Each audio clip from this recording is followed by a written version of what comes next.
Married at First Sight season 19. I feel so sorry for Brittany and women like her because they lead with what they have: the house, the car, the money, the degree, so on and so forth. And that is what you hear when you hear some men say, I don't care about what you have. It doesn't matter what you have for me, because provider husbands don't care about the house, the car, the money, the degree, because they want to provide those things for you. Of course, you know how I feel. Women, go to school, get your degree, go to training school, become who God has called you and created you to be before you get married, because the last thing you want to do is get married and then feel like you missed out on something. Okay. Hey, cousins, I absolutely love you. I adore you. Thank you so much for your love and support. I am not reviewing Married at First Sight this morning because I slept in late. I woke up late, which is rare for me, which means I was really, really tired. I was surprised. I was like, "Oh, girl, you was tired." So I didn't get. I don't have enough time to watch and review. And my little boy Michael has his 6 months dental checkup this morning. Okay. Also, I think I was tired because I had a dream about the new mayor. Congrats, New York. Is it New York? I'm confused. New York City. On your new mayor. I had a dream about him last night. Okay. I write it down in books. I don't really tell people my dreams. And my dad, I tell him because I want to have a witness. I might tell it to my husband because I want to have a witness to the dream. Somebody can say, "Yep, Janice, you did say that's gonna happen." Okay. But anyways, I really quick, while little Michael finishes his breakfast and go back upstairs and use his mouthwash and floss, his tongue scraper and brush, I want to take a few minutes just to talk about Brittany. So in Married at First Sight season 19, episode 6, yesterday, right? The little part that I did a review, I'm going to finish it today. We see Brittany and Pink Lips go over to her apartment, and he's just not impressed about her apartment. Granted, men, I think you should acknowledge that their house is beautiful because it's a picture of how she's going to keep a home. Okay. So you should say little things like, oh, it's so beautiful. It's nice, it's clean. Say something. Just don't walk around. Mm, mm, Unless your apartment is like trash, okay? Like the Dusty with Merla and the what was the girl last season? The season before this. Eight. What's her name? The African girl. I forgot her name. Let me see if I have her picture up here. Or her. What was her name again? Right. When she brought this broke Dusty over to her house, he was like he didn't have nothing to say. And that's because he was living in a hole. The same way with Gil and Merla. He was living in a hole. Okay. So he didn't have nothing nice to say about the apartment. Um, but I was just shocked that she was crying because, oh, it's like about all the stuff I have, and he doesn't acknowledge my apartment, and he doesn't think I've worked so hard. Oh my God, he's the first man I've brought over here, and I've worked so hard to get what I get.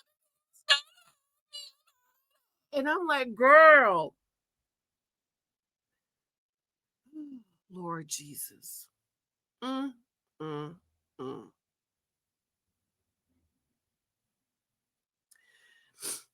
I feel sorry for her. Her daddy didn't do the job. Her father, who seemed to have been in his life, that looks like an alcoholic. Ask me how I know. I have alcoholics in my family. Didn't do his job of teaching her. And she has a lot of issues going on. She got self-esteem issues. She is insecure. She's trying to buy love. She's desperate for love, and she claimed, some of those things that she didn't work on are coming up, which is why you work on them before you get married. You do not get married with problems and trials and tribulations that is going to affect your marriage. If you do, don't marry people with problems, because if you do, your marriage is going to be about the problems you have. Your marriage is not going to be about enjoying your marriage and growing together and having babies and enjoying being parents. Instead, it's going to be about the problem you have. Don't ladies don't marry no man that got money problems, okay? It's a recession. It is a recession. And wives were crying before that their husbands can't provide and can't pay the bill. I mean, I've had to stay out of the marriage groups because I'm like, I don't want to say nothing because it is a recession. People are going through. Okay. But ladies, like I've told y'all, you need to choose a husband that will weather every storm, no matter what comes, no matter what goes. You need to live way below your means.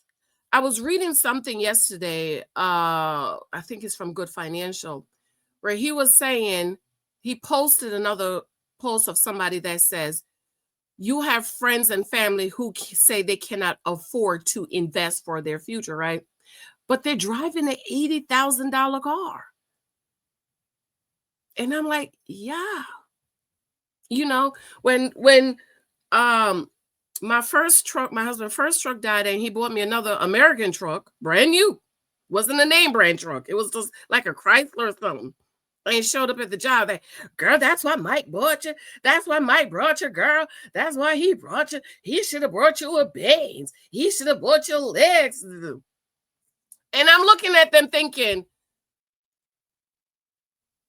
you driving around in a Benz, a Lexus, what's the other one? A Porsche, a BMW truck. I didn't know BMW had trucks. Okay, that's how much I know. I don't really care about cars. No, but as long as it can drive, I'm good with it, right?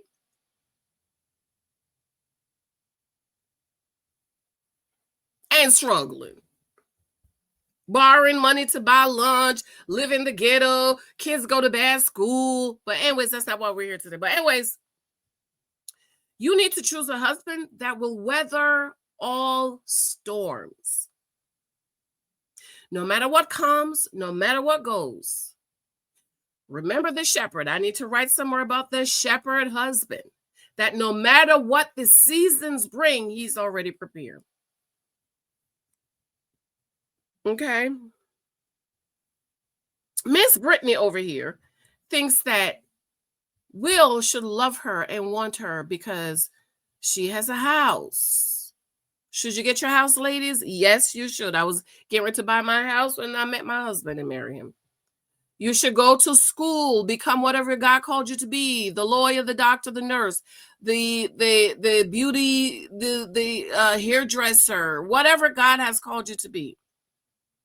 We're in this age where college is not for everybody. But I asked the question, if money was not a problem for you, would you say college is not for everybody? Because 50 years ago it was for everybody. So what happened? But anyways, girl, that's not why we are here. Okay.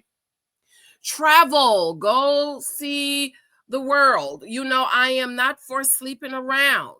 I am against sleeping around. But I do believe you should go out and live your life, enjoy your life. I believe in dating. Dating is for data. Dating has absolutely nothing to do with sex, babies, shacking up, having bank accounts together, having credit cards together. That's not dating is. Dating is all about data. And the more you date, it helps you to figure out what it is that you like and wanted. Like every guy I dated, I'm writing my book. It's coming soon. I know y'all talk about me. And she said, she's been saying that book coming, we didn't see the book. But in the book, Dating's for Data, I talk about the different guys I dated. But with each guy I dated, I realized what I liked and I didn't like. And for the next guy, I was like, well, this is what I like. I want that. until one day, oh, one day, one day, one day, one night, I met my wonderful husband. And I'm not saying we're perfect. I told you, he be getting on my nerves, okay? Sometimes. I'm sure I do get on his nerves, but he will never say it. So work those kinks out, work those problems out. Marriage is not going to solve some of the problems you have as single women and single men. You should not get married and you have insecurity issues, you have trust issues, and all of those things. Now, is trust important? Absolutely. One of the reasons I married my husband was because I trusted him. And it was the little things he did that showed me I trust this man. Do not, ladies, especially women, do not marry men who are jealous of you. You have your house, your car, your money, your degree. He has nothing. He's going to be jealous of you. And then he wants to come in like Gil, dirty, dusty Gil, and be the head of what he could not get on his own. I have to go. Look, my God, dentist. I love you, boo-boo. Let me know what you think. I'm going to come home and do the rest of Mad Afro side today. Let me know what you think about this. I absolutely love you. I adore you. Be sure to subscribe, thumbs up, leave a comment for me. I will talk with you later. Bye.